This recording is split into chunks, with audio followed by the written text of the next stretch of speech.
In Austin, I'm Quita Culpepper. Down at the Texas-Mexico border, the Trump administration is putting hundreds of miles of new buoys in the Rio Grande. It's a major expansion of a controversial strategy used by Texas as part of Operation Lone Star. That's Texas' border security effort. Back then, the federal government sued Texas over the buoys, but now it's the federal government deploying what they say are new and improved buoys that they believe will do a better job of deterring illegal crossings. Reporter Daniel Perot has more. The federal government showing off stacks of new water buoy barriers that are now being installed along 500 miles of the Rio Grande River starting in Brownsville. The buoys are 15 feet long and 5 feet wide and 4 to 5 feet in diameter. During a visit to the Rio Grande Valley on Wednesday, Homeland Security Secretary Kristi Noem said more than 130 miles of barriers are already under contract. These barriers will make it much harder for illegal aliens, to drug smugglers and human traffickers to cross the river and other waterways where they will be deployed. Lakin Jordahl, a public lands advocate with the Center for Biological Diversity, calls the buoys devastating. This is so enraging because the river in South Texas is one of the last places that people can go to experience nature. In 2023, Texas deployed buoys to try to deter migrants from crossing into the U.S. from Mexico. We're not going to stand idly by and see this disaster wreaked upon the United States. These new buoys are bigger and cylindrical, not round. We haven't seen this tested, so we're not sure what impacts it'll have. Federal officials say the new barriers are needed, even though the number of border crossings has dropped substantially since President Trump took office. Critics have raised concerns about migrant safety, and Mexico's government complained they violated water treaties, leading the Justice Department under President Biden to sue Texas. We've already seen disruptions of wildlife migrations, of animals getting trapped in these systems. Jordahl says he's concerned about the damage heavy machinery used to install the buoys could cause to things like an endangered species of mussels that's found in the river, water quality, and fishing holes. They're doing all of this while ignoring our nation's most important environmental laws. Noem says she believes the new barriers are a safer alternative to the previous ones. Securing our waterways not only protects Americans, it saves the lives of illegal aliens by deterring them from daring to attempt to cross through this treacherous water. And that was Daniel Perot reporting. An appeals court has allowed Texas to keep the buoys in the river while further legal challenges play out. The funding for the new barriers comes from the tax and spending bill President Trump signed in July. A spokesperson for Governor Abbott says he's proud to work with the Trump administration to expand the program. If you call 911 for a medical emergency, most of the time an ambulance will come from a nearby emergency medical station. But if you live in Manor, Bee Cave, or Lakeway, there's a chance medics are working out of an apartment, and some have been doing it for years. KVUE's Jessica Cha spoke with EMS leaders about the difficulties they continue to face due to their unconventional office in a growing city. If there's a medical emergency in the city of Manor, an EMS crew is on the way to help. But some crews might need a few seconds to leave the apartment complex they work out of. While not ideal, it does get the ambulance in some of the locations that we like.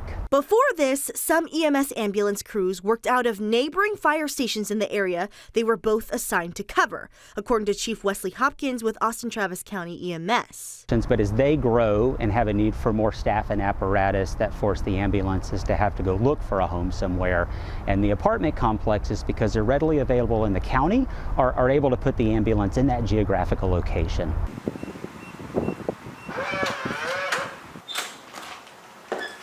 So while medics get an apartment to sleep in, cook in, and relax in, Hopkins says it comes with its challenges. From a power standpoint, if that apartment complexes lose power, they don't have the backup generators, presents some challenges with how we park the unit.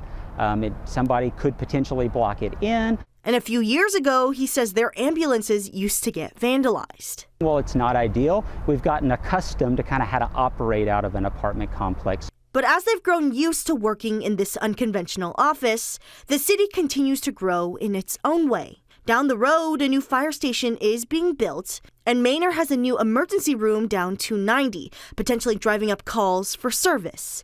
Hopkins says they want change for their crews, too.